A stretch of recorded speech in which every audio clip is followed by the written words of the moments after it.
দাউদ আলাইহিস সালাম আল্লাহ ওনার হাতে লোহা নরম করে দিতেন, অনেক গুণ বৈশিষ্ট্য আল্লাহ ওনাকে দিয়েছিলেন। তিনি যেদিন ইন্তেকাল করেন তার জানাজায় এত লোক শরিক হয়েছিল, তৎকালীন শত শত বছরে কারো জানাজায় এত লোক শরিক হয় নাই। পয়গম্বরী জানাজা, এখন অনেক জায়গায় বলে না রাজকীয় জানাজা, হ্যাঁ, অনেক নেতা মারা যায়, দীর্ঘদিন মন্ত্রী ছিল, এমপি ছিল, সরকারি ইমাম ছাড়া জানাজা পড়ার মতো লোকও খুঁজে পাওয়া যায় না। কথা বলেন ঠিক কিনা? এক জায়গায় দেখলাম অনেক বড় ডান পিটে নেতা মারা গেলেন চট্টগ্রামের, 7 জন লোক তার জানাজার পিছনে, আর ইমাম সাহেব পাকিস্তানের এক হুজুর। আর এই করোনাকালীন সময়ে দেখছেন দেশের কয়েকজন আলেম মারা গেছে, রাস্তাঘাটে জানাজায় লোক দাঁড় করানোর মতো জায়গা খুঁজে পাওয়া যায়নি। আল্লাহু আকবার। এটা হলো রাজকীয় জানাজা। এটা আগেও ছিল, দাউদ নবীর জানাজায় এত লোক হাজির হয়েছে। উত্তপ্ত গরম ছিল মাঠের মধ্যে, গরমের তীব্রতার কারণে মানুষ দাঁড়াইতে পারে না, শুধু আলেমই জানাজায় দাঁড়াইছে, 40,000 আলেম জানাজা শরীক হয়েছে। গরমের তীব্রতার কারণে জানাজায় তখন দাঁড়াতে পারে না। তখন সুলাইমান নবীকে বলল, আপনি তো ওনার সন্তান সুলাইমান, আপনার বাবা জানাজায় আমরা আসছি, গরম খুব বেশি, দেখেন না কি করা যায়। তো সুলাইমান ফাঁকিদেরকে ডাক দিলেন। ফাঁকিদেরকে আল্লাহ কি করছেন, ওনাদের নিয়ন্ত্রণই করে বললেন যে সূর্যের আলো যেন গায়ে না লাগে তোমরা সেই ব্যবস্থা করো। ছাতার মতো ফাঁকিরা পুরো আকাশ ছেয়ে গেছে যাতে মানুষের গায়ে বাতাস না লাগে, কিন্তু এমনভাবে দাঁড়াইছে যে বাতাস এখন ভিতরেও ঢুকতে পারে না। এখন আবার দম বন্ধ হয়ে মরার মতো উপক্রম। বললেন সুলাইমান আপনি যেদিক থেকে বাতাস আসে ওই দিকটা ওপেন করে দিতে বলেন, বাকি যেন সূর্যের আলো না লাগে ওইভাবে উপরে দাঁড়িয়ে থাকতে বলেন। আলবেদার নেহার মধ্যে আসছে এই ফাঁকিদের মধ্যে সবচেয়ে বেশি অগ্রণী ভূমিকা পালন করছে বাস পাখি। কোন পাখি? বাস পাখি। ডানা দিয়ে পুরো আকাশকে ছেয়ে ফেলছে তারা, যেন সূর্যের আলো জানাজা না হওয়া পর্যন্ত সূর্যের তাপ যেন এই জানাজার মুসল্লিদের গায়ে না লাগে সেই ব্যবস্থা করা হয়েছে। সেই যুগের মানুষও ছিল দিনদার, সত্যের যুগ ছিল, নবীরও সেখানে সুন্দরভাবে ইমানি দায়িত্ব পালন করেছেন। প্রসূতি যদি আমরাও সেরকম খাঁটি মুমিন হইতাম, আল্লাহ সাহায্য আজও আমাদের জন্য আসত, ঠিক কিনা বলেন? আজও আসত। আদম আলাইহিস সালামের বাম পাজরের হাত থেকে হাওয়া আলাইহিস সালামকে আল্লাহ তৈরি করেছেন। আর আদম এবং হাওয়া সরাসরি মাটির তৈরি, আদম সরাসরি মাটির তৈরি, আর তামাম বিশ্বের সমস্ত মানুষ পিতা মাতা থেকে তৈরি। কথা বুঝতেছেন কিনা? বৃহস্পতি আদম আলাইহিস সালাম দেখলেন যে রুহগুলি ওনার সামনে আসছে, ওনার বংশধর। এই রুহুর মধ্যে একটা রুহু খুব সুন্দর, সুদর্শন, অত্যন্ত সুঠাম দেহ। উনি বললেন যে আল্লাহ উনি কে? তা আল্লাহ পাক বললেন উনি তোমার সন্তান হযরত দাউদ আলাইহিস সালাম। আদম বললেন আমার সন্তান দাউদ, তার বয়স কত? তা আল্লাহ পাক বললেন তার বয়স হচ্ছে 60 বছর। আদম বললেন আরেকটু বাড়ানো যায় না? আল্লাহ বললেন যে না। তখন আদম বললেন ঠিক আছে, আমি আমার বয়স থেকে 40 বছর ওনাকে হাদিয়া দিলাম, তাতে দাউদের বয়স হয়ে যায় 100 বছর। 60 আর 40। যখন হযরত দাউদ আদমের এন্তেকালের সময় আসে 960 বছর বয়সে, তখন আজরাইল আলাইহিস সালামকে তিনি বললেন আপনি কেন এসেছেন এত তাড়াতাড়ি, আমার তো আরও 40 বছর বাকি আছে। ফেরেশতা বললেন না আপনার সময় তো শেষ। উনি বললেন না আরও বাকি আছে। আপনি না 40 বছর বয়স আপনার সন্তান দাউদকে দিয়েছিলেন, পরবর্তী বংশধর। বললেন যা আমি ভুলে গেছি, আমার মনে নেই। নাসিয়া আদম ফানাসিয়া বানু, আদম ভুলে যায়, তার সন্তানও ভুল করে। জাহাদা আদম ফা জাহাদু বানু, আদম ভুল করছে, অস্বীকার করছে, তার সন্তানরাও অস্বীকার। এই যে দাউদ আলাইহিস সালামকে তিনি দিলেন, সর্বশেষ বয়স কেমন হলো? আল্লাহ আদমের বয়স 1000ই দিলেন, 1000 বছর হায়াতে দিলেন। দাউদের বয়স আল্লাহ পাক 100 বছর পূর্ণ করে দিলেন। সুবহানাল্লাহ। দাউদ আলাইহিস সালামের এই 100 বছরের মধ্যে তিনি 40 বছর তিনি রাজত্ব করছেন। সুবহানাল্লাহ। রাষ্ট্র ক্ষমতার মালিক তিনি ছিলেন। অত্যন্ত সুন্দর এবং সুঠাম দেহের মানুষ ছিলেন তিনি। তার কণ্ঠে আল্লাহ এমন জাদু দিয়েছিলেন, 70 ধরনের সুর তিনি কণ্ঠের মধ্যে দিতে পারতেন। আল বেদায়ে ওয়ান নেহায়ের মধ্যে আব্দে কাসির নকল করেছেন সুদ্দি থেকে, 70 প্রকারের সুর তার কণ্ঠের মধ্যে ছিল। তিনি যখন সুরের লহর ধরতেন তখন আকাশের পাখিগুলি থমকে যাইত। সুবহানাল্লাহ বলবেন না? তারা স্থির হয়ে দাঁড়িয়ে যাইত সামনে, আর তারা এরকম হয়ে যেত, এবং বনের পশুগুলি পর্যন্ত এসে ওনার কণ্ঠে আল্লাহর কিতাব জাবুর শুনতেন। কোন কোন পশু পাখি তেলাওয়াত শুনতে গিয়ে খিদার যন্ত্রণায় মারা যাইতো, তারপরেও জায়গা ছাড়তো না। এবার চিন্তা করেন কি কণ্ঠ আল্লাহ তাকে দিয়েছিলেন। তিনি যখন কিতাব তেলাওয়াত করতেন, জাবুর তেলাওয়াত, কোনো পশু পাখিরা এসে তেলাওয়াত শুনতো, পিপাসায় খিদায় তারা মারা যেত, এরপরও খাদ্যের সন্ধানে তারা যেত না যে গেলে তো তেলাওয়াত শুনতে পারবো না, খিদায় মরতেছি মরি, তারপরেও তেলাওয়াত শুনবো।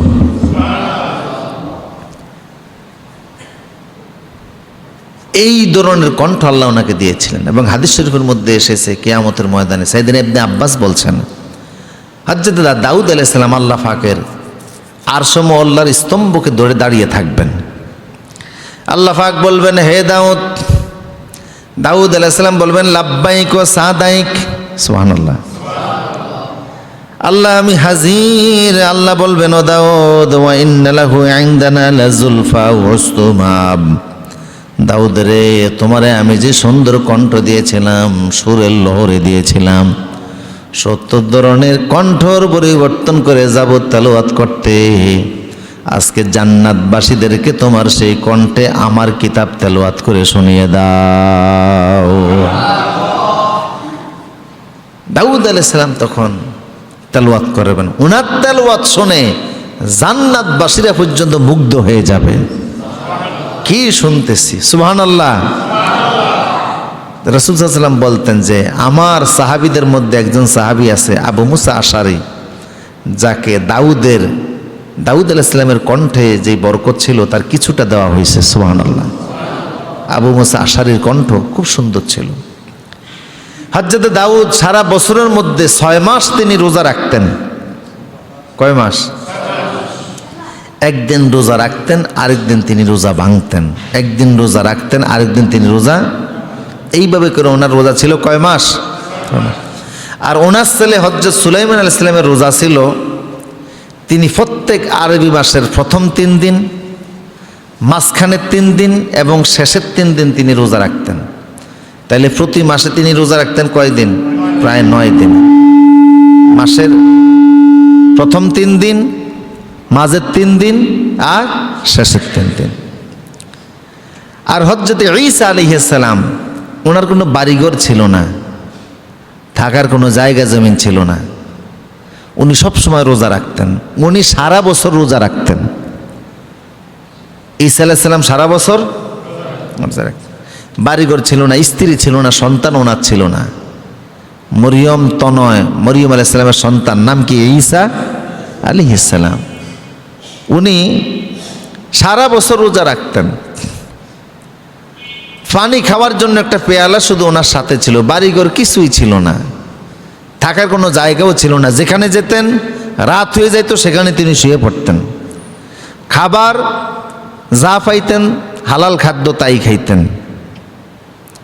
লোকেরা বিভিন্ন সমস্যা বললে তিনি সমাধান করে দিতেন। আওয়াজটা একটু বাড়ান, আগেরটাই ঠিক ছিল। এমনকি আপনাদের মনোযোগ আসেনি, এমনকি ওনার পানি খাওয়ার একটা পেয়ালা ছিল ঈসা আলাইহিস সালামের। একদিন তিনি দেখতেছেন পুকুরের পাড়ে এক লোক হাত দিয়ে কুশ করে পানি উঠিয়ে খাচ্ছে। তিনি ভাবলেন পেয়ালা ছাড়াও তো পানি পান করা যায়, তাইলে আর পেয়ালার দরকার কি? পেয়ালাটাও কাঠের পেয়ালা ছিল, এইটাও পানিতে নিক্ষেপ করে দিয়ে দিলেন, যা আমি পেয়ালাও আর ব্যবহার করব না, কুশ করে পানি উঠে তারপরে পানি পান করব। আল্লাহু আকবার। রাসূলুল্লাহ বলতেন, ইজহাদ ফিদ দুনিয়া ইউহিব্বুকাল্লাহ। দুনিয়ার ব্যাপারে যদি তুমি লোভহীন হতে পারো, নির্লোভ যদি হতে পারো, তাহলে আল্লাহ নিজে তোমাকে ভালোবাসবেন। দুনিয়ার ব্যাপারে যার লোভ যত কম, আল্লাহর ভালোবাসা তার প্রতি তত বেশি। কিন্তু আমাদের লোভ বয়স যত বাড়ে লোভ তত বাড়ে। ওয়াজহাদ ফিমা ইনদান নাস ইউহিব্বুকান নাস, আল্লাহ রাসূল বলেন, আর মানুষের হাতের মধ্যে যা আছে, যে সকল সম্পদ আছে, সে সকল সম্পদের ব্যাপারে যদি তুমি লোভ না করো, দেখবা মানুষেরও তোমাকে ভালোবাসবে। যারা আছে তা অভাব নাই, এরপরও মানুষের কাছে কি পাতে? হাত পাতে। সেদিন কাশপুরে দেখলাম এক বুড়া মানুষ গাড়ি মানে মানুষের কাছে ভিক্ষা চায় এমন কায়দায়, কেউ না দিলে সমানে গালিগালাজ করে, জামাটাই না ধরে, মন্দ কথা বলে, মানে ভিক্ষা দিবি না কেন, এইটাই ফেললো। পরে এক লোকের সাথে প্রায় মারামারি লেগেই গিয়েছিল, দাঁড়িয়ে আমি দৃশ্য দেখতেছি। আরেকজন এসে বললেন যে খুব মানে একটা মন্দ কথা বলে বললেন, অশ্লীল কথা বলে বললেন যে লোকটা এই টাইপের, তার 2টা বাড়ি আছে ঢাকার শহর। এগুলো হচ্ছে পেশাদার, এরকম কিছু ভিক্ষুক আছে, আবার কিছু অনাথ এতিম অসহায় এরকম লোক আছে না, আসলেই খুব অভাব অনটনের মধ্যে আছে, এরকম লোক আছে না নাই? এখন আরো বাড়তেছে না কমতেছে? বাড়তেছে। দ্রব্যমূল্য ঊর্ধ্বগতি, সব জিনিসেরই দাম বেশি, পর্যাপ্ত কাজ নাই, খেটে খাওয়া মানুষের অবস্থা খুব খারাপ। এই জন্য সাহায্যের হাত বাড়িয়ে দেবেন, আল্লাহ তৌফিক দান করুন। আর আল্লাহ রসুলের রোজার নিয়ম ছিল, তিনি প্রত্যেক মাসের আইয়ামে বীজের রোজা যেটাকে বলে, চাঁদ যখন পূর্ণ হয় 13, 14, 15 এই 3 দিনের রোজা তিনি রাখতেন। তা রসুল বলতেন, আমরা 12 মাসে প্রত্যেক মাসে 3 দিন রোজা রাখি, আইয়ামে বীজের রোজা, তাতে 3 বার 36 রোজা হয় আমাদের, ঠিক না বলেন?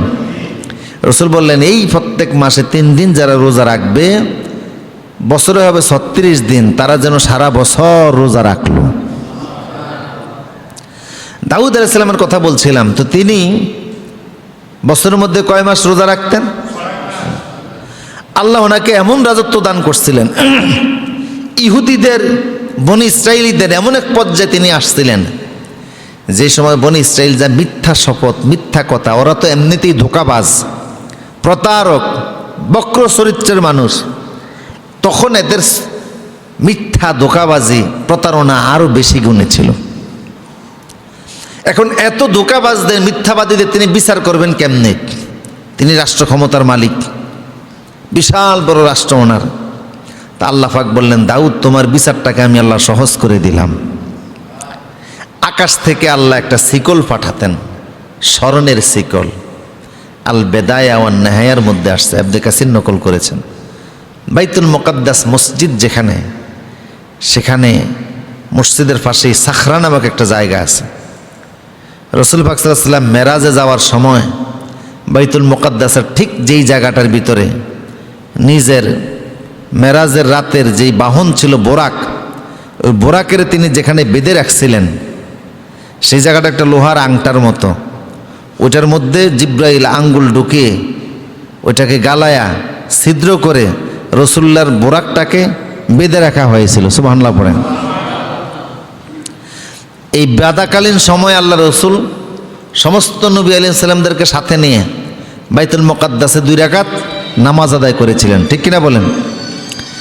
তো আমার প্রিয় সুধী, ওই সাখার নামক জায়গায় আসমান থেকে একটা স্মরণের শিকল আসতো, বানানোর কথা নয়, আল্লাহ ইবনে কাসির নকল করেন।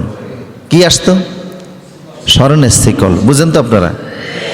তো বাদী এবং বিবাদী 2 জন যেত, একজন বাদী আরেকজন বিবাদী। এই 2 জন যাওয়ার পরে তেনারা সেখানে গিয়ে দাঁড়াতো। যে সত্যবাদী সে যখন যেত, তখন সে হাত দিয়ে শিকল ধরতে পাইতো, শিকল তার হাতে লেগে যাইত। কিন্তু যে মিথ্যাবাদী, সে হাজারো চেষ্টা করেও শিকল ধরতে পারত না।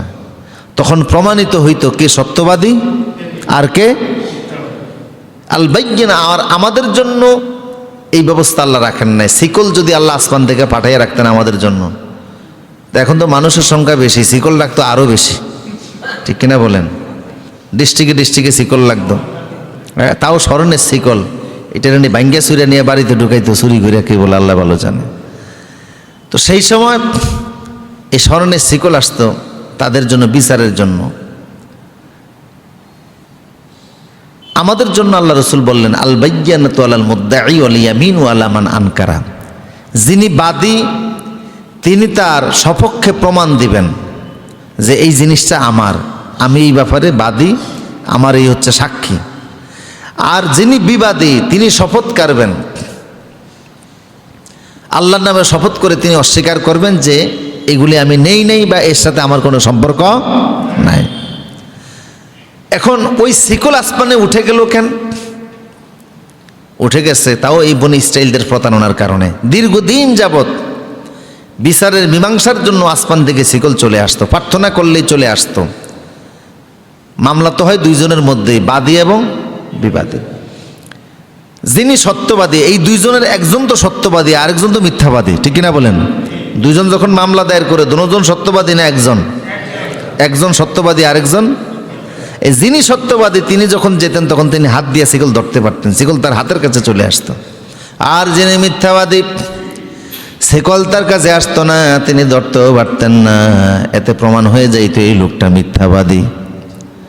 দীর্ঘদিন যাবৎ এই নিয়ম চলতেছিল, দীর্ঘদিন যাবৎ এই অবস্থা চলতেছিল। হঠাৎ করে একদিন বনি ইসরাইলের ভিতরে দুই লোক একটা মুক্তা নিয়ে ঝগড়া লেগেছে। একটা মুক্তা অনেক দামি জিনিস, একজনের কাছে আমানত রেখেছিল। আমানত যখন ফেরত চাইল, বলল আপনার কাছে আমি আমানত রেখেছিলাম, মুক্তাটা দেন। কয় না, আপনি আমারে দেন নাই। উনি বলে দিয়েছিলাম, আপনার কাছে আমানত রেখেছিলাম। বিবাদী বলে না, কোনো কিছু আমার কাছে জমা রাখেন নাই, আমানত রাখেন নাই। দুইজনের মধ্যে ঝগড়া শুরু হয়ে গেল। শেষ পর্যন্ত মীমাংসার জন্য সাখার নামক জায়গায় ওই শিকলের কাছে চলে আসছে। কথা বুঝেন কিনা? বিবাদী একটা বাঁশ হাতে নিছে, বাঁশের বাঁশ আছে না, লাঠি আর কি, লাঠির মতো বানিয়ে একটা বাঁশ নিছে। ওই বাঁশের উপরের দিক থেকে এটারে কেটে সাইজ করে মুক্তাটা ওই বাঁশের মধ্যে ঢুকিয়ে রাখছে। কথা কি বুঝছেন? বাঁশ, মোটা বাঁশ আর কি, এটার উপর দিয়ে কেটে ওই যে জায়গা জায়গায় গিট্টা থাকে না, একটা গিট্টা ছুটাইয়া ওই গিট্টার মধ্যে মুক্তাটা রাখে, উপর দিয়ে এটারে যেভাবে কাভারেজ কইরা আটকায়া, মুখটা আটকায়ে তারপরে বাঁশটা হাতে করে নিয়ে গেছে। তো বাদী যে সর্বপ্রথম দাঁড়াইছে, প্রার্থনা করছে যে আল্লাহ মীমাংসা করে দাও। শিকল চলে আসছে, উনি শিকল দুইরা বলছে, শিকল ওনার হাতে আসছে। তা বোঝা গেল উনি কি সত্যবাদী, উনি অবশ্যই মুক্তা গচ্ছিত রাখছে। এখন যার বিরুদ্ধে অভিযোগ সেও তো আইসা শিকল ধরার কথা। উনি আসার সময় কয়, ভাই বাসটা একটু ধরেন তো আপনি। বাদীর হাতে কি দিছে? আসলে বাস না, ভিতরে কি আছে? মুক্তা তো আছে। চলে আসছে, এসে আল্লাহ রেখে, আল্লাহ তুমি সাক্ষী, আমি আমানত ফেরত দিয়ে দিচ্ছি। চিন্তা করছেন মানুষের বুদ্ধি কি পর্যন্ত? সিটার কাকে বলে? কি কয়? আল্লাহ তুমি সাক্ষী, তোমার সাক্ষী রেখে বলছি আমি কিন্তু আমানত ফেরত দিয়ে দিয়েছি, শিকলও কিন্তু আসছে। কথা তো সত্য, কথা সত্য, শিকল চলে আসছে, উনিও শিকল পাইছে। এখন দুইজনে শিকল ধরছে, দুজনই তো তাহলে সত্যবাদী। তাহলে মামলা কার বিরুদ্ধে? বনি ইসরাইলরা টের পায় নাই আসলে ঘটনাটা কি। এরপরে ওই শিকল আকাশে এমনভাবে উঠে গেছে, জীবন আজ জমিনে আসে নাই। কিয়ামত পর্যন্ত আসার সুযোগ দরকার আছে নি? এত সিটার থাকতে আর আসার দরকার কি? দরকার তো সত্যবাদী তালাশ করার জন্য দরকার ছিল। মানুষ যখন প্রতারণার আশ্রয় নিয়েছে, এখন আর দরকার। তো হযরত দাউদ আলাইহিস সালাম আল্লাহর এমন পয়গম্বর ছিলেন, বিচারের জন্য আল্লাহ ওনারে কি দিয়েছেন? শিকল পর্যন্ত দিয়েছেন। তিনি একদিকে নবুয়াত পেয়েছিলেন, আরেকদিকে তিনি রাষ্ট্র ক্ষমতার মালিক ছিলেন। রাষ্ট্র ক্ষমতার মালিক কেমনে হইলেন সেই কথা কোরআনে কারিমে আল্লাহ পাক সবিস্তারে আলোচনা করছেন। সুবহানাল্লাহ বলবেন না? সূরা বাকারা 248 নম্বর আয়াত থেকে নিয়ে শুরু করে 251 নম্বর আয়াত পর্যন্ত বিস্তারিত আলোচনা আল্লাহ পাক করছেন। বনি ইসরাইলরা, আজকে যে ইহুদিরা কিছুদিন পরপরই ফিলিস্তিনিদের উপর অত্যাচার করে, নির্যাতন করে, ফাঁকির মতো গুলি করে মানুষ হত্যা করে, ঠিক কিনা বলেন? নির্বিচারে যখন খুশি তাদের তখনই তারা, বিশেষ করে যখন ইসরায়েলের নির্বাচন যখন আসে তখন তারা মুসলমানদেরকে পাইকারি হারে হত্যা করে। গত কয়েকদিনের আগেও যে 3 দিন যে নির্মমতা তারা চালিয়েছে, প্রায় 200 থেকে 300 মানুষ আহত করছে, 40 থেকে 50 জন মানুষকে শহীদ করছে, ঠিক কিনা বলেন? তবে ইদানিং আল্লাহ তাদেরই কিছু স্বজাতি তাদের বিরুদ্ধে আল্লাহ দাঁড় করে দিয়েছেন। রাশিয়াকে এখন দেখতেছি মুসলমানদের পক্ষে কিছু কথা বলতেছে, ঠিক কিনা বলে? সারা পৃথিবীতে ইসরায়েলিরা 2টি দেশকে দুশ্মন মনে করে, একটা হচ্ছে ইরান আর একটা হচ্ছে রাশিয়া। আমার প্রিয় সুধী, ইহুদিরা আগের থেকেই বক্র স্বভাবের এবং তারা চরিত্রগত দিক থেকে খুব বাঁকা স্বভাবের। দীর্ঘদিন তারা মার খাচ্ছিল, পৃথিবীর বিভিন্ন শাসক গোষ্ঠী তাদেরকে মারতেছে। আমি এখনকার না, বহু আগের কথা বলতেছি। এরা ঐতিহাসিকভাবে হযরতে ইউসুফ আলাইহিস সালামের ভাই ইয়াহুদার বংশধর। ইউসুফ আলাইহিস সালামের বাবা ইয়াকুব আলাইহিস সালামের একটা নাম ছিল ইসরাইল, মানে আল্লাহর বান্দা। সেই থেকে এরা হলো বনি ইসরাইল। তাদের কাছে আল্লাহ 70,000 নবী পাঠিয়েছেন। কত হাজার? তাদের হেদায়েতের জন্য নবী আসছে 70,000। অনেক চেষ্টা করছে তাদেরকে। যারা ইমানদার তা তো ইমান হয়েছে, আর যেগুলি বেঈমান তারা তো বেঈমান হয়ে গেছে। তো তাদের দীর্ঘদিন যাবৎ তারা মার খাচ্ছিল। তো তাদের নবী ছিল, তৎকালীন নবী ছিলেন হযরতে ইউসা আলাইহিস সালাম। কি নাম? হযরতে ইউসা আলাইহিস সালাম। তো নবীর কাছে গিয়ে তারা বলল, নবী, আলাম তারা ইলাল মালাই মিন বানি ইসরাঈল মিন বাদি মূসা ইয ক্বালু লিনাবিয়্যিন লাহুম মুবআস লানা মালিকান নুকাতিলু ফি সাবিলিল্লাহ। নবীর কাছে গিয়ে বলল, ইউসা নবী, আমরা দীর্ঘদিন যাবৎ একটা বিচ্ছিন্ন জাতি, বিক্ষিপ্ত বিচ্ছিন্ন জীবন যাপন করতেছি। আমাদের কোনো বাদশা নাই, কোনো শাসক নেই। আসলে শাসক ছাড়া চলাও যায় না। সব জিনিসেরই একটা নেতৃত্বর দরকার আছে না নাই?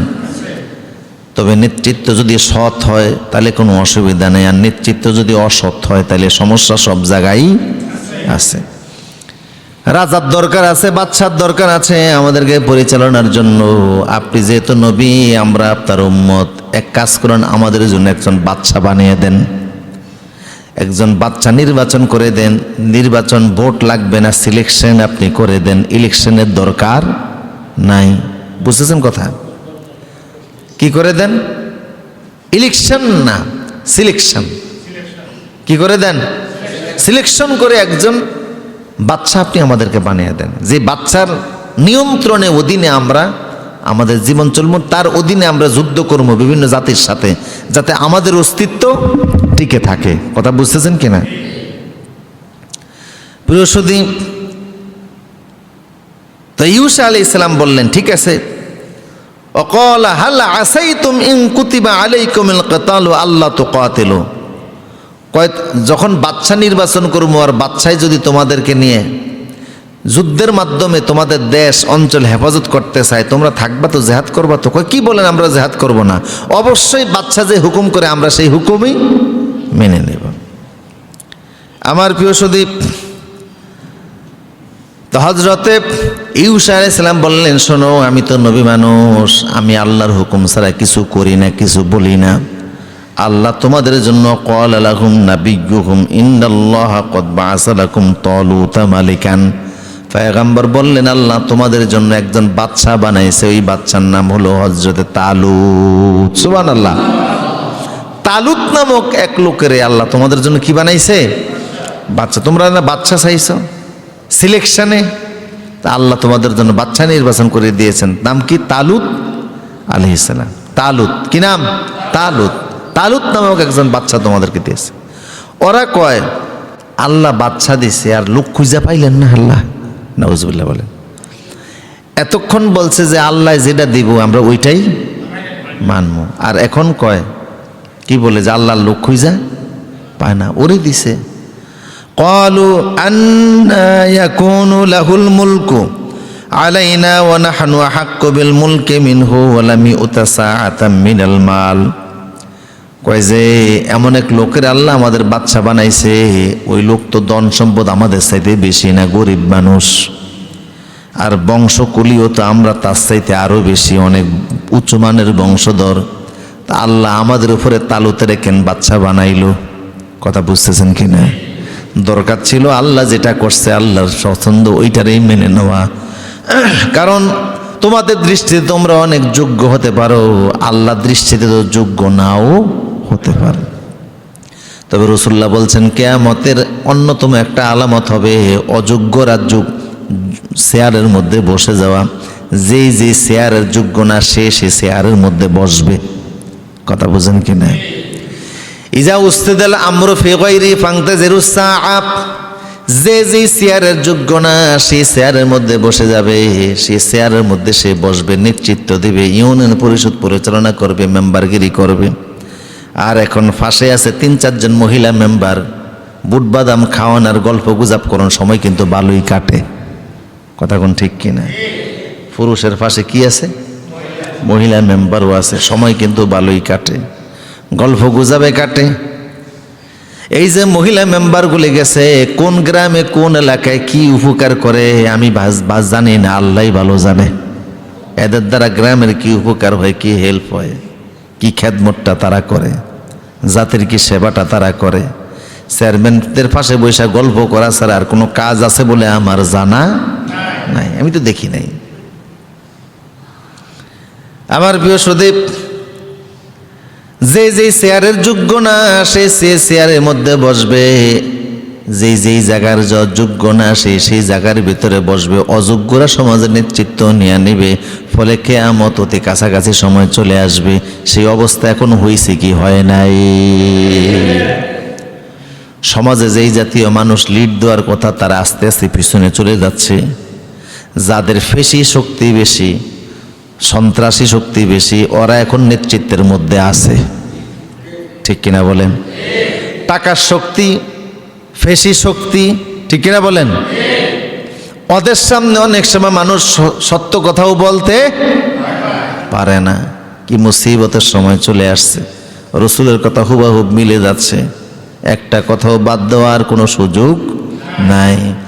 আমার প্রিয় সুদীপ, তা আল্লাহ বললেন তোমাদের জন্য দিলাম আমি তালুত। তারা কয় তালুতের চাইতে বাচ্চা হওয়ার যোগ্যতা আমাদের বেশি, তার চাইতে আমাদের সম্পদ বেশি, কারণ সে গরিব মানুষ, আমাদের তো অনেক সম্পদ। আল্লাহ পাক বললেন ইন্নাল্লাহু আস্তাফাহু আলাইকুম ওয়া জাদাহু বাসতাতান ফিল ইলমি ওয়াল জিসমি। আল্লাহ পাক বললেন আল্লাহ যারে পছন্দ করেছেন তোমরা সম্পদ দিয়ার বংশ দিয়ার নেতৃত্ব তালাশ করতেছো, অথচ এলেম আল্লাহ তার মধ্যে তোমাদের চাইতে বেশি দান করে দিয়েছে। শারীরিক যোগ্যতার এলেম আল্লাহ তার মধ্যে দিয়েছেন। সুতরাং যার জ্ঞান যত বেশি সে তত, যার জ্ঞান বেশি সে হবে সমাজের নেতা, যার এলেম বেশি সে হবে সমাজের নেতা। অথচ আজকের জ্ঞানী আলেমরা জেল জুলুমের শিকার, নির্যাতনের শিকার। আর যাদের এলেম কালাম কিছুই নেই তারা এখন নেতৃত্বের বড় আসনে আছে। ঠিক কিনা বলেন? কেমন এক পরিস্থিতির মধ্যে আমরা আছি। বৈধ বৌনিয়া রিসুটে গেলেও মামলা খায়া ধরা খায়া বিপদে মুসিবতে পড়ে, আর অন্য নায়ক নায়িকাদের সঙ্গে কথা বলতে যে টেলিফোন ফাঁস হয়ে যায়, এরপরও মামলা তো দূরের কথা, জামায়া ধরে তারা থাকে। আমার প্রিয় সুদীপ, এইভাবে করে তারা নেতৃত্বের গুণাবলী যাচাই করতে লাগলো। আল্লাহ বলছেন আল্লাহু ইউতি মুলকাহু মাইয়াশা আল্লাহু ওয়াসিউন আলিম। আল্লাহ যারে খুশি ক্ষমতা দেন, এটা কার ইচ্ছা?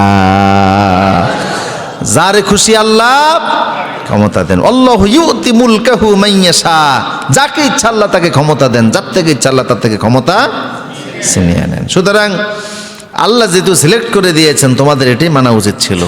কথা বুঝতেছেন কি না? তো তারা মানতে কি না রাজি। ইউসুফ আলাইহিস সালাম বললেন, এখন ওরা নবীরে কয় আচ্ছা আপনি যে তালুতেরে বানাইছেন, আমাদের তালুতেরে যে আমাদের জন্য বাচ্চা বানাইছেন, সে যে বাচ্চা আল্লাহ যে এটা সিলেক্ট করে দিয়েছে, প্রমাণটা কি? কথা বুঝেন না? কি চাইতেছে? তো ইউসুফ আলাইহিস সালাম বললেন প্রথম প্রমাণ হলো আমার কাছে একটা লাঠি আছে, যে ব্যক্তি এই লাঠির মাপে আসবে আমি তারে বাচ্চা ঘোষণা দেব। যাও তোমরাও যদি আসো, যে আসবে, তোমরা তো বলছো যোগ্যতায় তোমরাও অনেক আগে আছো, কে যোগ্য কে অযোগ্য লাঠির মাপ বলে দেবে। লাঠির যার শরীরের মাপে আসবে সে কি হবে? বাচ্চা হবে। তো তোমাদের এত মানুষের মধ্যে তো হওয়ার কথা। 2, আমার এখানে একটা শিং আছে, ইবনে কাসির লিখেন এই শিংটা যে কোনো প্রাণীর শিং হতে পারে, এর মধ্যে একটু তৈল ছিল।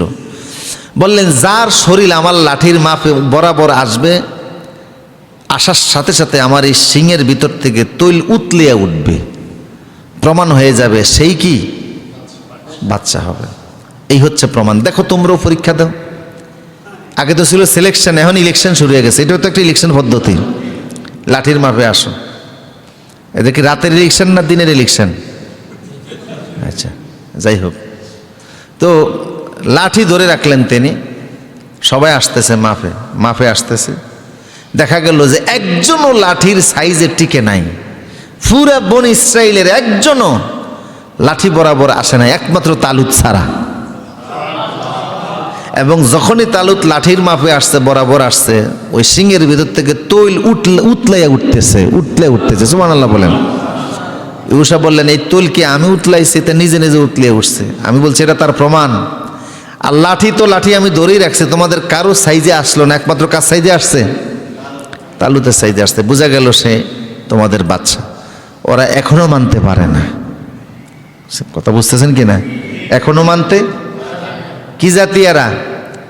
রাসূলুল্লাহর যে কষ্ট এরা দিছে মদিনাতে, সাহাবায়ে কেরাম যে কষ্ট দিয়েছে, সেই জাতি আজও পৃথিবীর মুসলমানদেরকে কষ্ট দিচ্ছে। 2টা জাতি আজকের মুসলমানদেরকে বেশি কষ্ট দিচ্ছে, একটা মুশরিক আর একটা হচ্ছে ইহুদি জাত। ঠিক কিনা বলেন? সারা পৃথিবীর নিয়ন্ত্রণ তারা করে। আজকে যে ডলারের কারণে সারা বিশ্বের মানুষগুলি বড় করুণ অবস্থার মধ্যে আছে, এই ডলারের বাজার নিয়ন্ত্রণ করে কিন্তু ইহুদিরা। কারা নিয়ন্ত্রণ করে? ইহুদিরা। সারা বিশ্বের ডলারের বাজার তারা নিয়ন্ত্রণ করে। তাদের কারণে বিশ্বের সব দেশের মানুষ এখন অর্থনৈতিকভাবে বিধ্বস্ত। আমার প্রিয় সুধী, এই হযরত দাউদ আলাইহিস কোরআন এবার আল্লাহ পাক বলতেছেন, এগুলি কি বানানো কথা না, কিসের কথা? কোরআনের কথা। আল্লাহ পাক বললেন তালুত যে তোমাদের বাচ্চা, তার দ্বিতীয় প্রমাণ হচ্ছে তালুতকে যখন বাচ্চাই তোমরা গণনা করে নিবা, গণ্য করে নিবা, তখন তালুতের সম্মানে একটা সিন্দুক তোমাদের কাছে আসবে। কথাটা কিন্তু কোরআনের কথা, সূরা বাকারার কথা। একটা সিন্দুক তোমাদের কাছে আসবে। আইয়াতিয়াকুমুত তাবুতু ফীহি সাকিনাতুম মির রাব্বিকুম ওয়া বাকিয়াতুম মিম্মা তারাকা আলু মূসা ওয়া আলু হারুন। জোরে বলুন সুবহানাল্লাহ। আইয়াতিয়াকুমুত তাবুতু ফীহি সাকিনাতুম মির রাব্বিকুম ওয়া বাকিয়াতুম মিম্মা তারাকা আলু মূসা ওয়া আলু হারুন। আল্লাহ পাক বললেন তোমাদের কাছে একটা সিন্দুক আসবে। এই তালুতের কারণে, তালুতকে তোমরা বাচ্চা মেনে নেওয়ার কারণে একটা সিন্দুক তোমাদের কাছে আসবে। যেই সিন্দুকটার ভিতরে তোমাদের অনেক গুরুত্বপূর্ণ জিনিস আছে। একটা সিন্দুক, সিন্দুক বানিত বাক্স, তাই না? এই সিন্দুকের মধ্যে তোমাদের ওই যে আগের নবী ছিলেন মূসা, সেই মূসার উপর আমি আল্লাহ যে কিতাব নাযিল করেছি তাওরাত, তক্তার ফলকের মধ্যে তাওরাত লিখিত ছিল। ওই সিন্দুকটার মধ্যে সে তাওরাত তোমরা পাবা। সুবহানাল্লাহ, আরো বলুন সুবহানাল্লাহ। তোমাদের মূসার যে লাঠিটা ছিল, একটা লাঠি ছিল না? আল্লাহ পাক বললেন ওমা তিলকা বিয়ামিনিকা ইয়া মূসা ক্বালা হিয়া আসাই আতাওয়াক্কাউ আলাইহা ওয়া আহুশু বিহা আলা গনামি ওয়া লিয়া ফীহা মাআরিবু উখরা। ওই যে একটা লাঠি ছিল, আল্লাহ জিজ্ঞেস করছে মূসা তোমার হাতে ওটা কি? কয় লাঠি। আমি কত কাজ করি এটা দিয়ে। হিয়া হাইয়াতুন তাসআ, এটা কখনো কখনো মোকাবেলা করতে গিয়ে লম্বা সাপ হয়ে যায় আর পৃথিবীর জাগতিক সমস্ত ঔলিক সাপগুলোকে বক্ষণ করে ফেলে। কি মুজিজা এক লাঠির মধ্যে! এই লাঠিটাও সেই সিন্দুকের মধ্যে আছে। পূর্বেকার নবীদের ব্যবহারকৃত অনেক গুরুত্বপূর্ণ জিনিস আছে। বিশেষ করে একটা তস্তরি আছে। তস্তরি হচ্ছে স্বর্ণের, যেটা জান্নাত থেকে পাঠানো একটা স্বর্ণের পাত্র। ওই পাত্রটার মধ্যে আল্লাহ নবীদের বক্ষ মোবারকের দৌত করতেন, সুবহানাল্লাহ, যেটাকে সিনা শাক বলা হয়। রাসূল সাল্লাল্লাহু আলাইহি ওয়াসাল্লামের সিনা শাক হয়েছে 4 বার। কয়বার? এই সিনা শাকের যে তস্তরিটা, যেটার মধ্যে সিনা শাক করা হতো পানি দিয়ে, ওইটাও এই সিন্দুকের মধ্যে আছে। এইগুলি নবীরা ব্যবহার করছেন। তো নবীদের গুরুত্বপূর্ণ ব্যবহারিক জিনিসপত্র সিন্দুকের মধ্যে আছে। তোমাদের পূর্বের বনী ইসরাইল যারা ছিলেন, এই সিন্দুক নিয়ে যেই মাঠে তারা যাইতো, দোয়া করত, সাথে সাথে আল্লাহ এর খাতিরে তাদেরকে বিজয় দান করত। এখান থেকে একটা কথা বোঝা যায়, নেককার লোকদের ব্যবহারিক জিনিস, এটার কিন্তু একটা বিশেষ একটা সম্মান আছে, মর্যাদা আছে। এর উসিলায় আল্লাহ কিন্তু অনেক কিছু দান করেন। কথা বলেন ঠিক কি না? নেককার লোকদের হাতের ছোঁয়া, নেককার লোকেরা যেটাকে পছন্দ করতেন, দিনদার লোকেরা যেগুলি ব্যবহার করতেন, দিনদার লোকদের পক্ষ থেকে একটু হাতিয়া, এর কিন্তু একটা মূল্য আছে, আছে না নাই? আছে। প্রিয় সুদীপ, বুজুর্গ লোকদের ব্যবহারিক গামছা, পূজা না, শিরিক না, অন্য কিছু না, কিন্তু দেখা গেছে যেমন হুজুর এই জুতাটা পরতেন, এই টুপিটা পরতেন, খুশি হয়ে একজনের মাথায় একটু টুপি পরাই দিছে, এর একটা বরকত আছে না নাই? আছে। খুশি হয়ে একজনের মাথায় একটু পাগড়ি পরাই দিছে। মাদ্রাসা দেখবেন দস্তরবন্দি হয়, হাফেজ ছাত্ররা বছরে বিভিন্ন হেফজু মাদ্রাসায় দস্তরবন্দি হচ্ছে, মানে হেফজু শেষ হয়ে গেছে ঠিক আছে, কিন্তু একজন ভালো আলেম নেককার লোকের দাওয়াত করে ওনার মাধ্যমে যে অমুক হুজুর তার মাথায় পাগড়িটা পরাই দিছে, একটু দোয়া করে দিছে, কেমন জানি তার মধ্যে একটা দোয়া লাগিয়া গেছে, ঠিক কি না? আবার ইসলামের তাহানিকের ব্যবস্থা আছে। তাহানিক কি? তাহানিক হচ্ছে যে বাচ্চার জন্মের পরে যখন বাচ্চাটা বাহিরের খাদ্য খাইতে চায়, তখন রসুল্লাহর কাছে গেলে আল্লাহ রসুল নিজে একটু খেজুর, মিষ্টি জাতীয় জিনিস বাচ্চার মুখে দিয়ে দিতেন, মানে বাহিরের খাদ্য প্রথম তার মুখে তুইলা দেওয়া। এবং সাহাবা কেরামের আমল থেকে প্রমাণিত আছে যে তাহানিকের সময় বাচ্চার জন্য যেই দোয়া করা হয় সেই দোয়া আল্লাহ দরবারে মঞ্জুর হয়ে যায়। তাহলে আমার প্রিয় সুদীপ, বুঝতেছেন আপনারা কথা? তো নবীদের ব্যবহারিক জিনিস সেখানে আছে, সেই সিন্দুকের মধ্যে আছে। এই সিন্দুকটা দীর্ঘদিন বনী ইসরাইলের হাতে ছিল। একবার যুদ্ধের ময়দান থেকে আমালিকা সম্প্রদায় এই সিন্দুকটা হাতিয়ে নিয়ে যায় তারা। এর থেকে আর বনী ইসরাইলরা জানতো না সিন্দুকটা কোথায় আছে। আমালিকা সম্প্রদায় নিজের এলাকায় নিয়ে সিন্দুকটা রেখে দেয়। আল বেদায়ান নেহার মধ্যে আসছে, আমালিকা সম্প্রদায় ছিল মুশরিক, তাদের মূর্তির পায়ের নিচে নিয়ে সিন্দুকটা রাখছিল। সকালবেলা তারা গিয়ে দেখে সিন্দুক মূর্তির মাথার উপর বসে আছে, রাখে পায়ের নিচে উঠা যায় মাথার উপরে। বেশ কিছুদিন পরে তারা বুঝলো অবশ্যই এগুলি আল্লাহর হুকুমে হচ্ছে, আমাদের কিছু করার নাই। তারা সিন্দুকটা বের করে নিজেদের অন্য একটা শহরে পাঠিয়ে দিয়েছে। যেই শহরে পাঠাইছে সে এলাকায় প্রত্যেকের শরীরের ভিতরে এক এক ধরনের রোগ দেখা দিয়েছে। তারা বুঝলো আমরা যেহেতু মুশরিক, এই পবিত্র জিনিস আমাদের রাখার কোনো অধিকার, এটা পূর্বেকার নবীদের ব্যবহারিক জিনিসপত্র।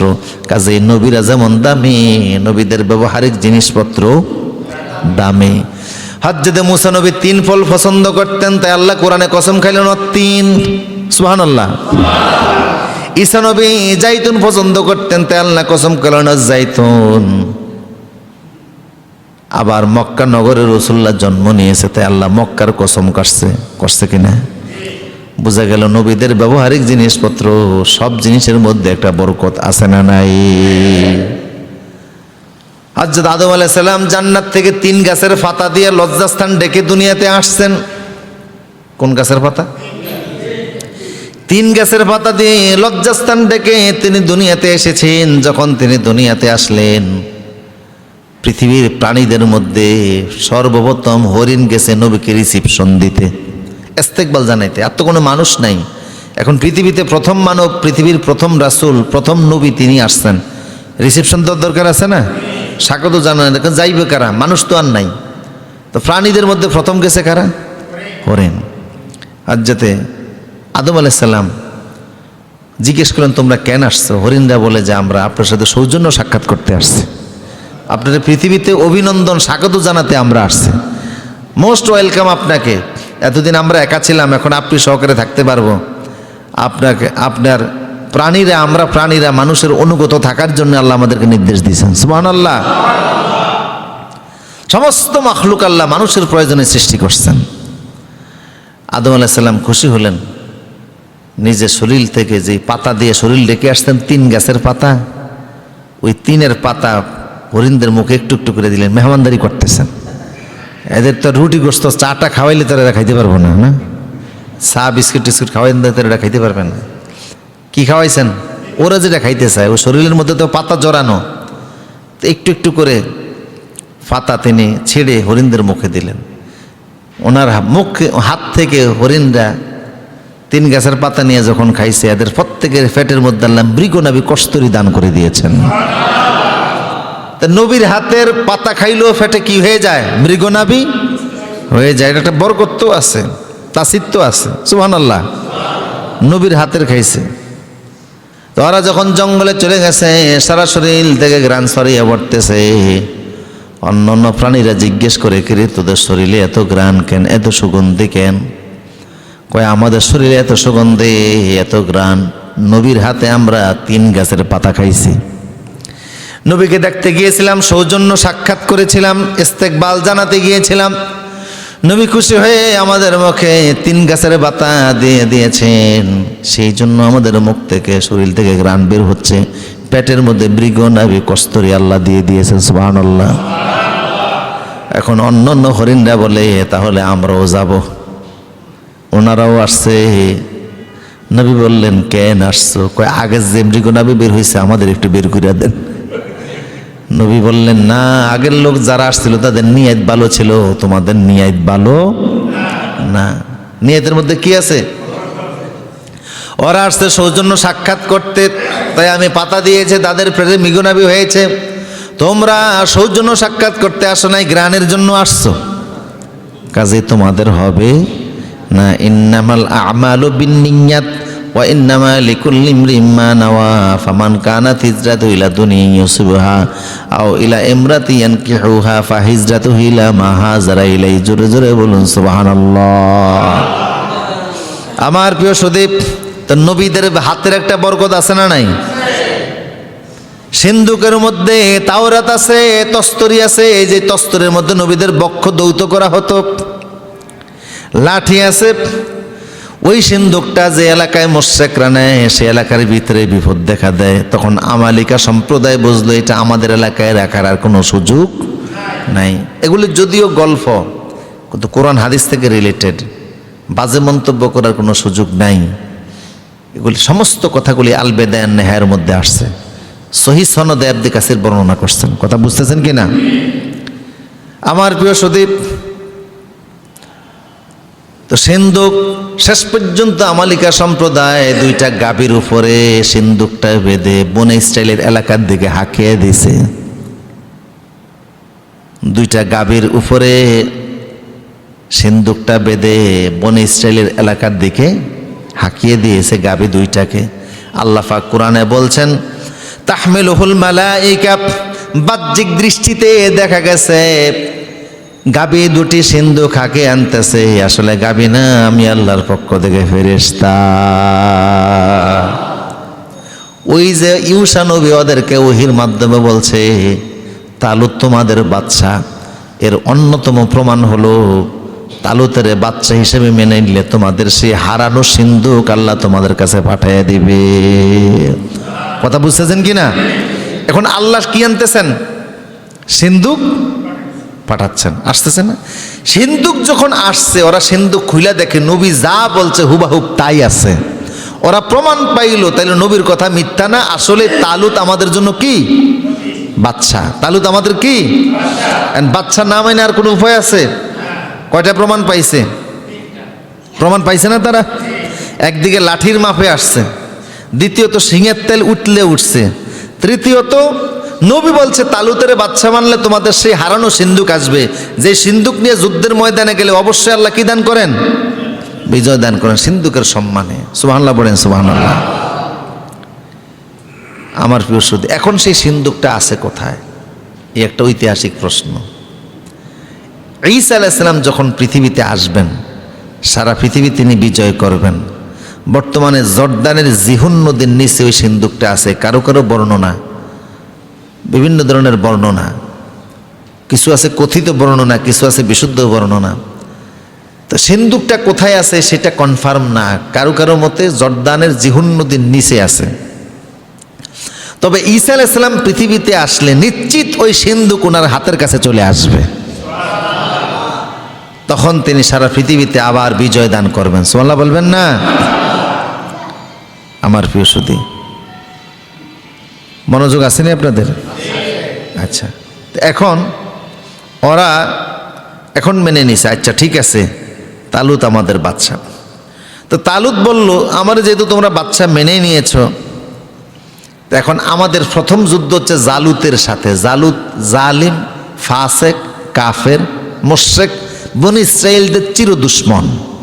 তো তোমরা এতদিন মার খাচ্ছ বাচ্চার অভাবে, আমি যেহেতু এখন বাচ্চা নিযুক্ত হয়েই গেছি, আমার নেতৃত্বে চলো তোমরা, আমরা যুদ্ধে যাবো। আমরা কে শহীদ হমো কে গাজী হমো সেটা দেখার বিষয় নয়, আমরা আল্লাহর পথে যাবো, বিজয় আল্লাহর পক্ষ থেকে আসবে। কথা বুঝতেছেন কিনা? ৮০,০০০ লোক এই জেহাদের জন্য রেডি হয়ে গেছে। কত হাজার লোক? সবাই বলেন না। ফালাম্মা ফাসালা তালুত বিল জুনুদ ক্বালা ইন্নাল্লাহা মুবতালিকুম বিনাহারিন ফামান শারিবা মিনহু ফালাইসা মিন্নি। হযরত তালুত বললেন চলো যুদ্ধে যাবা। ৮০,০০০ লোক রেডি হয়ে গেছে। কত হাজার লোক? ৮০,০০০ লোক রেডি হয়ে গেছে, যুদ্ধের ময়দানে যাবে। তালুত চিন্তা করলেন এতগুলি লোক নিয়ে তো লাভ নাই, আর এগুলি আসলে জেহাদের ময়দানের মুজাহিদও না, অনেকগুলি আছে বাহিরে ঈমানদার ভিতরে মুনাফিক। কথা বুঝতেছেন কিনা? কাজে যার অন্তরে রোগ আছে মীর জাফরের মতো, তারে তো জেহাদের ময়দানে নিয়ে লাভ নেই, আরো বিশৃঙ্খলা তৈরি করবে। মুজাহিদের মতো মুজাহিদ হলে হাজার কাফেরের বিরুদ্ধে যুদ্ধ করার জন্য একজনই যথেষ্ট। ঠিক কিনা বলেন? যদি আল্লাহর দিন বিজয়ের মনোভাব থাকে, আর যদি ইসলাম কায়েমের মনোভাব না থাকে, হাজারো সেনাবাহিনী নিয়ে মাঠ ভরে এখনো লাভ নাই। বরং এদের কারণে যারা যুদ্ধ করতে চায় তারা ঠিক মতো জেহাদ করতে পারবে না। কাজেই আমি একটু পরীক্ষা করি। আল্লাহ বললেন তো পরীক্ষা করো। তিনি পরীক্ষায় গেলেন, বললেন সামনে একটা নদী পড়বে। নদীরা ছিল জর্দানের একটা নদী। কথা বুঝতেছেন কিনা? একটা নদী পড়লো, ঘটনা হচ্ছে ওই জর্দান রাষ্ট্রের, ফিলিস্তিন এবং জর্দানের। ফিলিস্তিন থেকে রওনা দিয়েছে, সামনে পড়ছে জর্দানের নদী, জর্দান নদী। নদীর নামও জর্দান, দেশের নামও জর্দান, তৎকালীন আমলের নদী। কথা বুঝতেছেন না?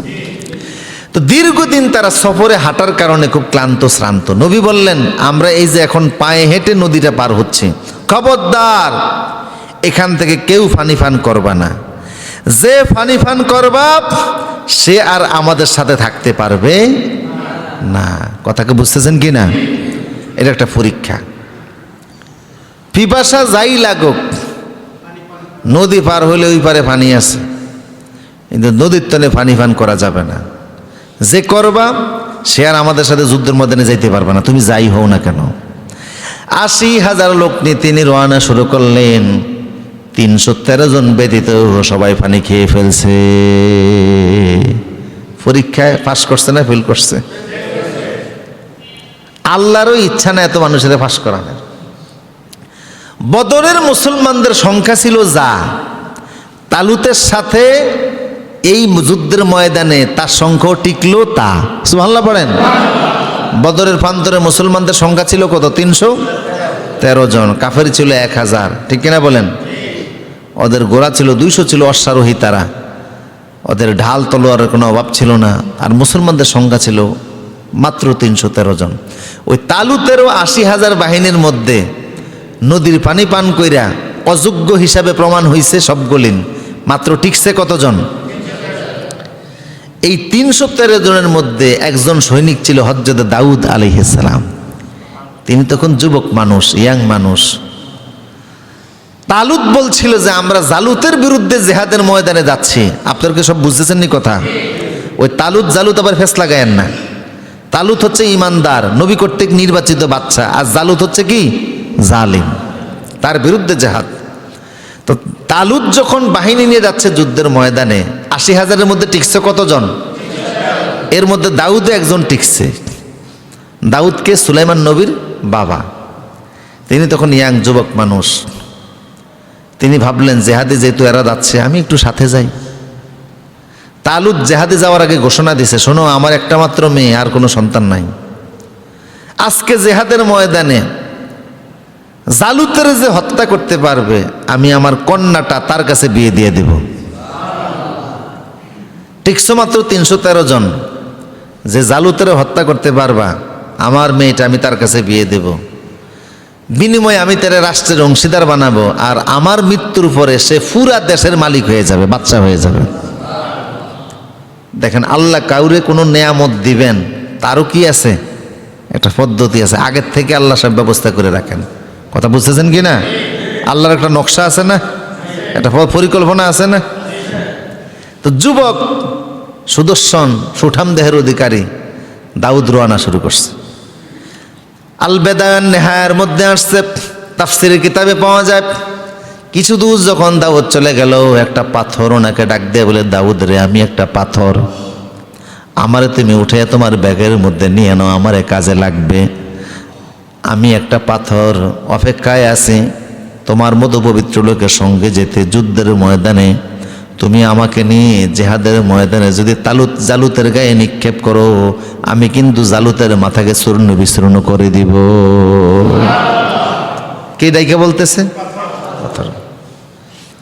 পাথর বোঝা গেল পাথরেরও কি আছে, জীবন আছে। আল্লাহ তো কথা বলাইতে পারে। হাজরে আসওয়াদ পাথর, মুবারক পাথর না, বরকতময় পাথর না, পাথরটা তিনি নিলেন। আবার কিছু দূর যাওয়ার পরে আরেকটি পাথর বলছে, ও দাউদ আমারে তুমি উঠে নাও, আমারে উঠে নিলে আমি তোমার উপকার করব, নিক্ষেপ করলে আমি কাজে আসব, বিশেষ করে জালুতের বিরুদ্ধে। সেই পাথরটাও তিনি ব্যাগে উঠিয়ে নিলেন। পাথর ওনার সঙ্গে কথা বলে। আবার কিছু দূর যাওয়ার পরে আরেকটা পাথর একই কথা বলে তিনি উঠে নিলেন। যুদ্ধের ময়দানে যখন চলে গেলেন, জালুত ছিল সুঠাম দেহের অধিকারী, অনেক লম্বা চূড়া, বিশাল স্বাস্থ্যের মানুষ, জালিম বাচ্চা। সে মুসলমানদের সামনে যখন আসলো, তালুত দেখে একটু ভয় পাইছে, ওর মোকাবেলা কে করতে যাবে।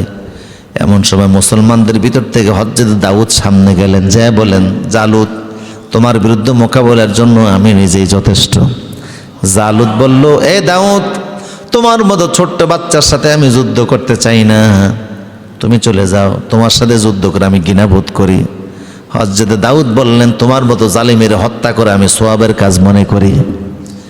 এই বলে ব্যাগের মধ্যে থলির মধ্যে যে 3টা পাথর ছিল, ব্যাগটা তিনি ঘুরাতে লাগলেন। মুফাসসিররা বললেন এক পর্যায়ে 3টা পাথর জোড়া লাইগা একটা হয়ে গেছে। ওই ব্যাগের পাথর ধরে জালুতের টার্গেট করে যখন তিনি নিক্ষেপ করলেন, পাথরটা গিয়ে তার কপালের মধ্যে লাগলো। মুহূর্তের মধ্যে গোটা মাথা পাথরের সামান্য আঘাতে আল্লাহ চূর্ণ বিচূর্ণ করে মেসাকার করে জমিনের মধ্যে তারে ফেলে দিলে। ওরা পাহাড়ের মতো উঁচা ছিল, বিশাল বড় দেহের অধিকারী। সামান্য এক পাথরের আঘাতে যখন মাথা চূর্ণ বিচূর্ণ হয়ে বাদশা যখন ময়দানে প্রথম ঠেলায় প্রথম চান্সেই শেষ, বাকি সেনা সৈন্য আর আসেনি মাঠে। বাদশা যেখানে শেষ, আমরা আর কার জন্য থাকবো, কার নিয়ে যুদ্ধ করব, কে আমাদের কি করবে? বাদশা থাকতো তাইলে তো একটা কথা ছিল। উনি যখন শেষ, আর কে থাকে মাঠে? সব দৌড়াইয়া ছত্রভঙ্গ হইয়া ময়দান থেকে চলে গেছে, আর মাঠে আর কেউ নাই। যুদ্ধ এক পাথরের আঘাতে যুদ্ধের বিজয় আল্লাহ দান করে দিয়েছে। যে জেহাদের জন্য তারা দীর্ঘদিনের পরিকল্পনায় ছিল, বাচ্চা পর্যন্ত নির্বাচন করলো, সেই বাচ্চার অধীনে একজন দাউদ নামক একজন লোক গিয়ে পাথরের আঘাত দিয়ে সে জালুতের হত্যা করে ফেলছে। সুবহানাল্লাহ বলবেন না? সবিস্তারে আল্লাহ পাক সূরা বাকারার 248 নম্বর আয়াত থেকে 251 নম্বর আয়াতে বিস্তারিত আল্লাহ পাক বলছেন যে ওরা ওই যুদ্ধের ময়দানে গিয়েও, মানে ওদের তুলনায় ওরা ছিল এক একজন বিশাল বড় সাইজের। হযরত আদম ছিলেন 90 ফুট লম্বা। সুবহানাল্লাহ বলবেন না? ক্রমান্বয়ে মানুষের সাইজ ছোট হচ্ছে। আদম কত ফুট লম্বা ছিলেন? 90 ফুট লম্বা ছিলেন। আর এখন মানুষ কত? সর্বোচ্চ 6 ফুট, 6.5 ফুট না? তো এরকম 90 ফুট লম্বা একটা মানুষ, চিন্তা করেন। এবদে বুতুতা বলছেন যে আমি যখন শ্রীলঙ্কার ওই শরণদ্বীপ নামক পাহাড়ে গেলাম, অ্যাডামস পিক, যে পাহাড়টাকে বলে অ্যাডামস পিক, ওই পাহাড়ে গিয়ে দেখি যে ওই পাহাড়টার পায়ের যে সাফ, আদমের পায়ের সাফ, তিনি দেখেন যে এটা 7 ফুট লম্বা, 2.5 ফুট চওড়া। কিসের সাফ?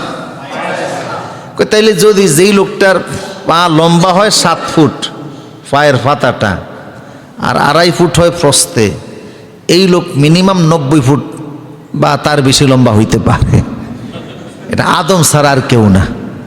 এবদে বুদ্ধ এইভাবে প্রমাণ করছেন। অবশ্যই এই পাহাড়ের অ্যাডামস পিক, যেটা শ্রীলঙ্কার, এই পাহাড়ের পায়ের ছাপ পৃথিবীর অন্য কোনো মানুষের না। কার পায়ের ছাপ? আদমের পায়ের ছাপ। তিনি ওই পায়ের ছাপের মাপ পর্যন্ত নিয়ে আসছেন। তা আদম 90 ফুট লম্বা ছিলেন, এটা আমরা হাদিসের মাধ্যমে জানি। খলাকাল্লাহু আদম আলা সূরাতিহি ও তাউলহু 60 জিরাআন, এটা তো আমরা হাদিসের মাধ্যমে জানি। কিন্তু এটা কিভাবে আসলো? এবদে বুতুতা নিজে যে দেখে আসছেন। ওইটা একটা এখনো ওইখানে বছরের প্রায় কয়েক মাস, জানুয়ারি থেকে এপ্রিল মাস পর্যন্ত দর্শনার্থীদের ভিড় থাকে ওই পাহাড়ে। হিন্দুরাও যায়। হিন্দুরা দাবি করে এটা শিবের পায়ের চিহ্ন, বৌদ্ধরা দাবি করে গৌতম বুদ্ধের পায়ের চিহ্ন, মুসলমানরা বিশ্বাস করে যে এটা আদম নবীর পায়ের চিহ্ন। কিন্তু ওদের খ্রিস্টানদের কাছে, হিন্দুদের কাছে, বৌদ্ধদের কাছে এটার কোনো প্রমাণ নাই, কোনো আলামত নাই। ঐতিহাসিকভাবে মুসলমানদের কাছে এর কি আছে? অনেক প্রমাণ আছে, অনেক প্রমাণ আছে। বৃহস্পতি যাই হোক, তো সেই যুগের মানুষ তো বড় ছিল, এই সম্প্রদায়টা অনেক উঁচা লম্বা ছিল। এই জন্য এই বনী ইসরাইলের জাতি বলছে জালুত এবং তার সেনাবাহিনীর মোকাবেলা করার মতো ক্ষমতা আমাদের নাই। কিন্তু আল্লাহ করাইছে একজনকে দিয়ে, তার নাম কি? দাউদ আলাইহিস সালাম। উনি কি মারছে শুধু? এখন তালুতেরে বলতেছে, জালুতেরে তো মারছে, আপনার চুক্তি ছিল কি? বিয়ে দেওয়া, মেয়ে বিয়ে দেওয়া। দিছে মেয়ে বিয়ে, রাজত্বের শরীকও বানাইছে। তো মনে মনে একটু ঈর্ষা করতেছে যে আমি এই চুক্তিটা তো না করলেও পারতাম। এখন ক্ষমতাও গেছে, মেয়েও গেছে, তারপরে ভিতরে ভিতরে একটু ঈর্ষা করতেছে। আর গোটা জাতি এখন দাউদের দিকে ঝুঁকে পড়ছে যে এই তো আমাদের আসল নেতৃত্ব দানকারী। তো শেষ পর্যন্ত নিজের ক্ষমতার দ্বন্দ্ব, এটা চিরদিনের, এটা আগেও ছিল, এখনো আছে। ক্ষমতার জন্য নিজের সন্তানকে পর্যন্ত হত্যা করে। সেদিন পত্রিকায় দেখলাম সুলতান সলেমানের যে ওনার ছেলে মোস্তফারে মারছে শুধু ক্ষমতার, যে আমার ছেলে আমার কাছ থেকে ক্ষমতা কেড়ে নিয়ে, তুরস্কের একজন শাসক সুলতান সলেমান, পত্রিকার মধ্যে আসছে যে তিনি তার সন্তানকে হত্যা করছে। আমি ভাবলাম কি বাবা সন্তানকে হত্যা করে? ক্ষমতার দ্বন্দ্বে বাবার চিন্তা হয়েছিল যে আমার ছেলে আমার কে নিতে পারে, ক্ষমতার কেড়ে নিতে পারে, এই জন্য বাবা নিজের ছেলেকে মেরে ফেলছে। ক্ষমতার দ্বন্দ্ব এটা এখন আগে ছিল, এখন বুঝি নাই। এখন আরো কম না বেশি? আরো বেশি। ক্ষমতার দ্বন্দ্বের কারণে একে অপরের সরিয়ে দেয়, অন্য নেতা তৈরি হতে দেয় না, নেতৃত্ব নিজের হাত থেকে হাতছাড়া করতে চায় না। এই দ্বন্দ্ব আগেও ছিল, এখনো। প্রিয় শুধু তো সেখানে এই ক্ষমতার দ্বন্দ্বের কারণে যেটা হলো যে তালুত একটু বেঁকে বসলেন। অনেক লম্বা কথা। শেষ পর্যন্ত আলেমরা পরামর্শ দিল, আপনি কি করতেছেন? কয় আমি দাউদের হত্যা করবো। আলেমরা বলল না, কখনো আপনি দাউদের হত্যা করতে পারবেন না, আল্লাহর সাহায্য তার উপরে আছে। কারণ দাউদের আল্লাহ নবুয়ত দান করছে, রাজত্বেরও শরীক বানিয়ে দিয়েছে। শেষ পর্যন্ত আর পারে নাই। কিন্তু যে আলেমরা পরামর্শ দিয়েছিল, অনেক আলেমেরে তালুত হত্যা করেছে। শেষ পর্যন্ত সে নিজে দেখলো কাজটা ভালো করে নাই, অনুতপ্ত হলেন, চোখের পানি ছাড়লেন, দীর্ঘদিন যাবৎ কান্নাকাটি করলেন। তৎকালীন আমলের একজন বুজুর্গ লোক বললেন, আপনি যদি তওবা করতে চান তাহলে আপনার তওবার রাস্তা একটাই, চূড়ান্ত ক্ষমতা আপনি দাউদ নবীর হাতে দান করে দেন, রাজত্ব ছেড়ে দেন, আপনি নিজে রাজত্ব ছেড়ে দিয়ে ইবাদত বন্দেগীর জীবনযাপন গ্রহণ করুন। তালুত তাই করলেন, রাষ্ট্র ছাড়লেন, রাজত্ব ছাড়লেন, ক্ষমতা ছাড়লেন, ইবাদত বন্দেগী করার জন্য নীরবে তিনি চলে গেলেন। হযরত দাউদ আলাইহিস সালাম একদিকে আল্লাহর কোরআন, আল্লাহর কিতাব জাবুর, আরেকদিকে তিনি নবী, কোরআন ইসলামের বিধান দিয়ে তিনি দেশ পরিচালনা করতে লাগলেন। এমন বরকত আল্লাহ ওনাকে দান করেছে, ওনার মাধ্যমে আল্লাহ বিশাল বড় উম্মতের খেদমত নিয়েছেন। তৎকালীন আমলে কয়েকজন নবীকে আল্লাহ রাষ্ট্র ক্ষমতাও দিয়েছেন, নবুয়ত দান করছেন, তার মধ্যে তিনি একজন। সুবহানাল্লাহ পড়েন। রাষ্ট্র ক্ষমতাও আছে, নবুয়াতও আছে। রাষ্ট্র ক্ষমতা চালাইতে গিয়ে প্রত্যেক বছরে রোজা রাখতেন 6 মাস, একদিন বাদ দিয়ে একদিন। সুবহানাল্লাহ বলবেন না? ইবাদত করতেন, সারা রাত জেগে জেগে ইবাদত করতেন। এবং তার আরেকটা ক্ষমতা ছিল, তিনি নিজে কি করতেন, আপনার লোহা তিনি গলাতেন। কি গলাতেন? লোহা। কোরআনে কারীমের মধ্যে আসছে যে ও আলান্না লাহুল হাদিদ, তিনি নিজের হাতে কাজ করে খাইতেন, নিজের হাতের কামাই নিজে খাইতেন। তিনি হাতের মধ্যে এরকম লোহা চাপ দিলে লোহা মোমের মতো গলে গলে আঙ্গুলের ফাঁক দিয়ে পড়তে থাকতো। ওই লোহা দ্বারা তিনি বর্ম বানাতেন। কোরআন বলছে যে ও আল্লামনাহু সানাআতা লাবুসিন, আল্লাহ বলেন আমি তারে লোহা দিয়ে বিভিন্ন জিনিস বানানোর কলা কৌশল শিখাইছি। সে বর্ম বানাইতো, এক একটা বর্ম বিক্রি করতেন 6000 দিরহাম। এইটা দ্বারা তিনি সংসার চালাইতেন। রাষ্ট্র থেকে 1 টাকা বেতন তিনি নিতেন না। সুবহানাল্লাহ। রাসূলুল্লাহ বলতেন সবচেয়ে উত্তম ইন্নাল আতিয়াবু মা আকালার রাজুলু মিন কাসাবিহি, সবচেয়ে উত্তম হচ্ছে ওই খাদ্য যে খাদ্য মানুষ নিজে উপার্জন করে খায়। ঠিক কিনা বলেন? উপার্জনের টাকার চাইতে বড় হালাল টাকা আর নাই। এটা দাউদ নবী করতেন। উনি যেদিন মারা যান, শেষ কথা বলছি, দাউদ আলাইহিস সালাম আল্লাহ ওনার হাতে লোহা নরম করে দিতেন। অনেক গুণ বৈশিষ্ট্য আল্লাহ ওনাকে দিয়েছিলেন। তিনি যেদিন ইন্তেকাল করেন, তার জানাজায় এত লোক শরিক হয়েছিল, তৎকালীন শত শত বছরে কারো জানাজায় এত লোক শরিক হয় নাই। পয়গম্বরী জানাজা, এখন অনেক জায়গায় বলে না রাজকীয় জানাজা। হ্যাঁ, অনেক নেতা মারা যায়, দীর্ঘদিন মন্ত্রী ছিল, এমপি ছিল, সরকারি ইমাম ছাড়া জানাজা পড়ার মতো লোকও খুঁজে পাওয়া যায় না। কথা বলেন ঠিক কিনা? এক জায়গায় দেখলাম অনেক বড় ডান ফিটে নেতা মারা গেলেন চট্টগ্রামের, 7 জন লোক তার জানাজার পিছনে, আর ইমাম সাহেব পাকিস্তানের এক হুজুর। আর এই করোনাকালীন সময়ে দেখছেন দেশের কয়েকজন আলেম মারা গেছে, রাস্তাঘাটে জানাজায় লোক দাঁড় করানোর মতো জায়গা খুঁজে পাওয়া যায়নি। আল্লাহু আকবার। এটা হলো রাজকীয় জানাজা। এটা আগেও ছিল। দাউদ নবীর জানাজায় এত লোক হাজির হয়েছে। উত্তপ্ত গরম ছিল মাঠের মধ্যে, গরমের তীব্রতার কারণে মানুষ দাঁড়াইতে পারে না। শুধু আলেমই জানাজায় দাঁড়াইছে, 40,000 আলেম জানাজা শরীক হয়েছে।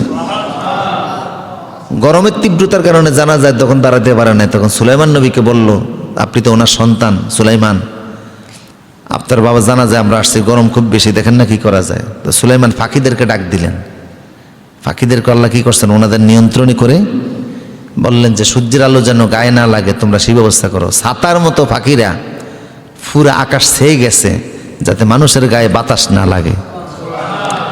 কিন্তু এমনভাবে দাঁড়াইছে যে বাতাস এখন ভিতরেও ঢুকতে পারে না। এখন আবার দম বন্ধ হয়ে মরার মতো উপক্রম।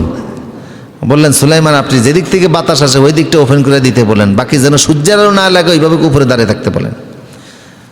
আলবেদার নেহের মধ্যে আসছে, এই ফাঁকিদের মধ্যে সবচেয়ে বেশি অগ্রণী ভূমিকা পালন করছে বাজ পাখি। কোন পাখি? বাজ পাখি। ডানা দিয়ে পুরো আকাশকে ছেয়ে ফেলছে তারা, যেন সূর্যের আলো জানাজা না হওয়া পর্যন্ত সূর্যের তাপ যেন এই জানাজার মুসল্লিদের গায়ে না লাগে সেই ব্যবস্থা করা হয়েছে। সেই যুগের মানুষও ছিল দিনদার, সত্যের যুগ ছিল। নবীরও সেখানে সুন্দরভাবে ইমানি দায়িত্ব পালন করেছেন। প্রসূতি যদি আমরাও সেরকম খাঁটি মুমিন হইতাম, আল্লাহ সাহায্য আজও আমাদের জন্য আসতো। ঠিক কিনা বলেন? আজও আসতো। তো সুতরাং আমরা আসুরের আলোচনা থেকে দাউদ নবীর আলোচনা আমরা প্রবেশ করছি। এই আলোচনা অনেক লম্বা। বদরুদ্দিন আইনি বলছেন 10 জন নবীর আল্লাহ 10টি বরকত দান করেছেন। ধারাবাহিকভাবে আমরা ইনশাআল্লাহ সামনে আলোচনা করবো। আল্লাহ আমাদেরকে তৌফিক দান করুন, আমিন।